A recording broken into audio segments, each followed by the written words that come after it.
ベトナム南部メコンデルタ地方に位置する紀元山省。タイランド湾に面した港湾都市であり、域内には大小100以上の島々が存在します。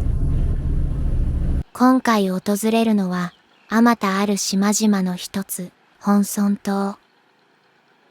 手つかずの自然が今なお多く残る、のどかな南の島です。紀元山省の省都、ラックザーから高速船に乗れば、約1時間半で到着します。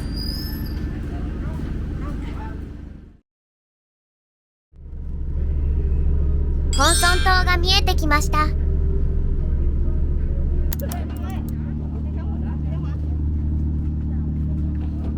売宅のおっちゃんたちの勧誘がすごい。ホテルまでの送迎予約しておけばよかったな。本村島、別名本村来。省の中心部であるラックザーから西に60キロ離れた場所に位置します。起伏に富んだ山と複数のビーチを有する自然豊かな本村島。約8200人がこの島で暮らしているとのことで、人々は主に農業、漁業、造船、エビ、魚、スルメの加工、魚醤の製造などで生計を立てています。今回予約したホテルはこちらのココベイ本村。チェックイン時間が12時なのですが、現在まだ朝の9時。バイクを借りたのでチェックインまで島を見て回ろうと思うよ。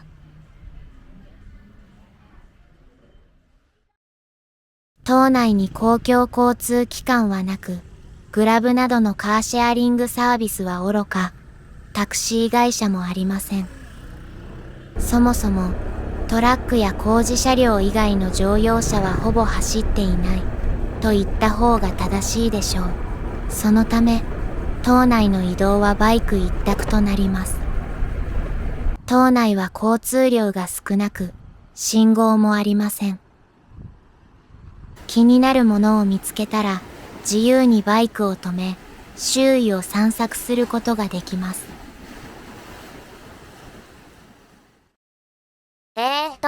ですね。私にあてがわれたバイクがこちらのホンダブレードなのですか？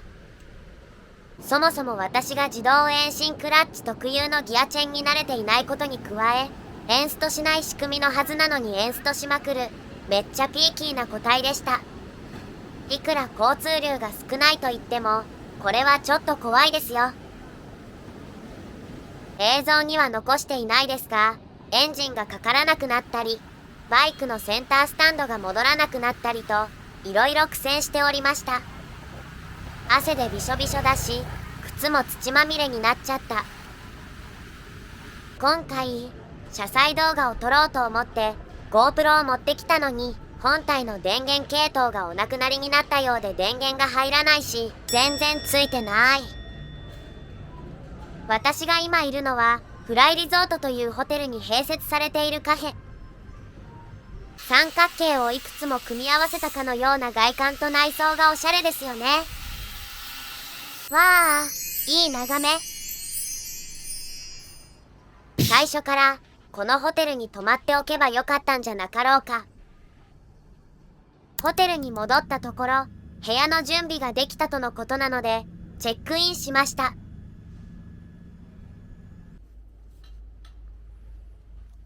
うわ、すごい。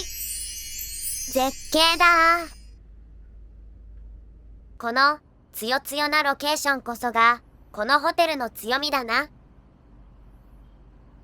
ただ映像だとあまりわからないかもしれませんが、部屋がとにかく不潔でした。絶対掃除してないだろと言いたくなるレベルですよ。あと洗面台の排水管が破れており、水を流すとボトボトと漏れ出てきました。アメニティも少ないですね。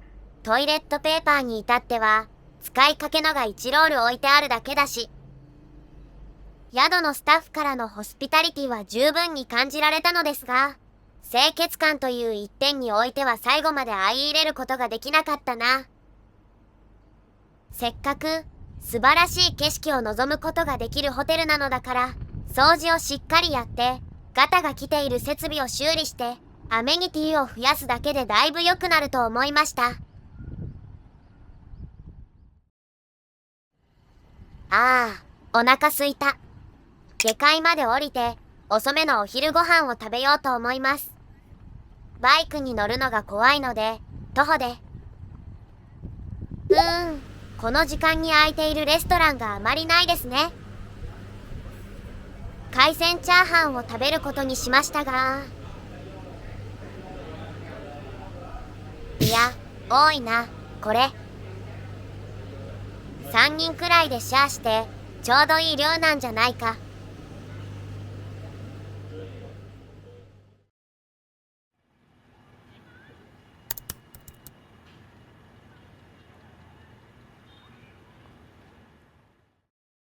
夜になると、埠頭のあたりはナイトマーケットとなります。海鮮レストランが並ぶのですが、結局昼に訪れたのと同じ店で夕食を食べることにしました。周囲のレストランの中で一番にぎわっていたので、ここが安牌ということでしょう。全体的にメニューの金額は少し高めですが、まあ離島だから仕方がないね。そういえば私以外にも外国人の客が2組いました。どちらもロシア語っぽい言葉を話していたので、スラブ系かな。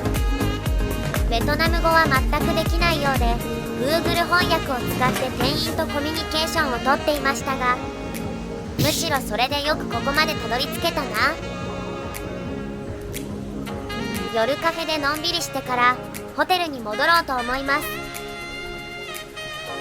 ここはジモティーたちの憩いの場になっているみたいですね。彼らもいつかは島を出る時が来るのだろうか。今更ですが、今日12月31日なんですよね。年越しに対する盛り上がりとか一切ありません。昨年はタイのうどん谷で年越ししたな。懐かしい。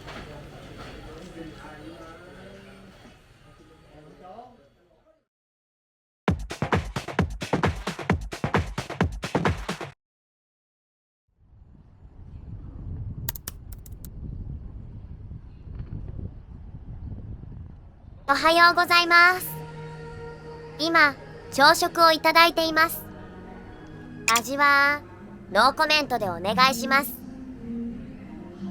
なんと私のおぼつかない運転ぶりを見かねてか、スタッフさんがバイクをスクーターに変更してくれました。やったわ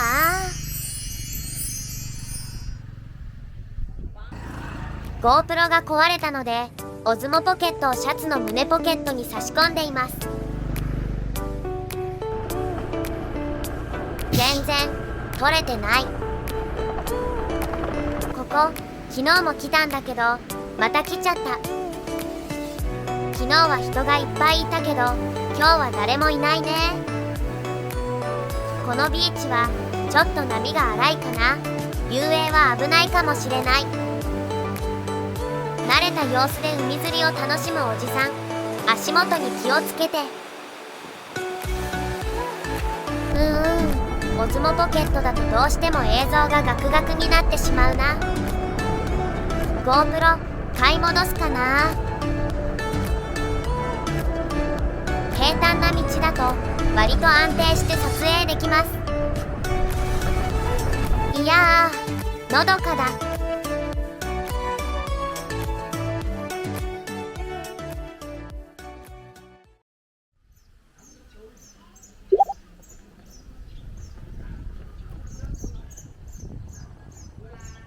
本村島南西の集落の中に位置するナムハイ神社。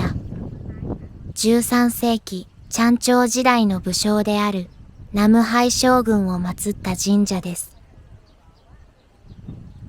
神社には漁師の間で神聖なものとされているクジラの骨が保管されています。毎年旧暦10月15日と16日には地元の人々が集まって祝う任音祭が開催されます。風が気持ちいいですね。神聖な場所のはずなのに居心地が良くてずっとこうしていたい。この辺りの海は波が穏やかで良いですね。集落に住む人々はみんな漁業に従事しているのかな。海に出る漁師を優しく見守る恵比寿神。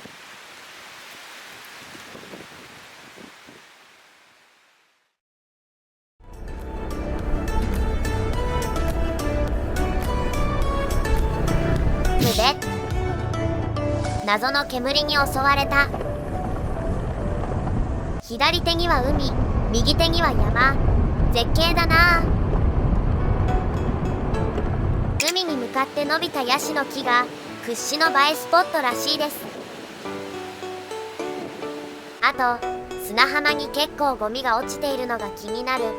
環境意識の醸成が必要ですね。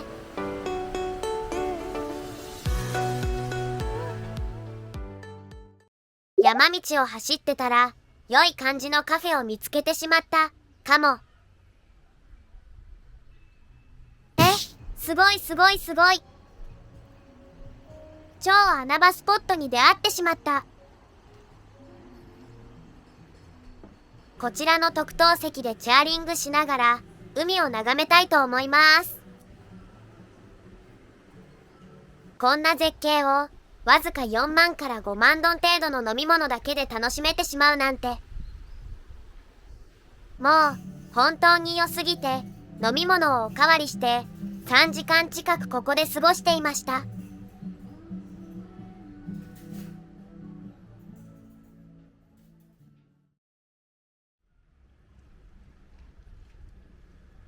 さあ、晩ご飯です。また昨日と同じ店にやってきちゃったよ。カラフトシシャモのフライと牡蠣のチーズ焼きです。シシャモはベトナム語だと単に卵魚というような呼ばれ方をします。どう考えても輸入品ですが、食べたかったから頼んじゃった。今更だけどこのピンクのシャツすげえ悪目立ちしてる気がする。ピンクを着こなせる人間になりたいわね。明日のお昼、高速船でラックザーへと戻ります。あっという間の滞在でしたね。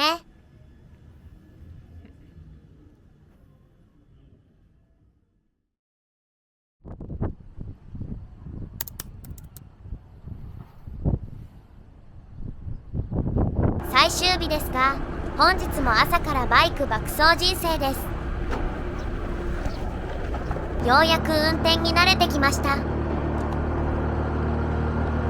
こちらの人工滝もまた屈指の映えスポットらしいです。ちょっとコンテンツとしては力不足じゃない。とはいえこちらの滝は島の人々にとっては貴重な淡水源。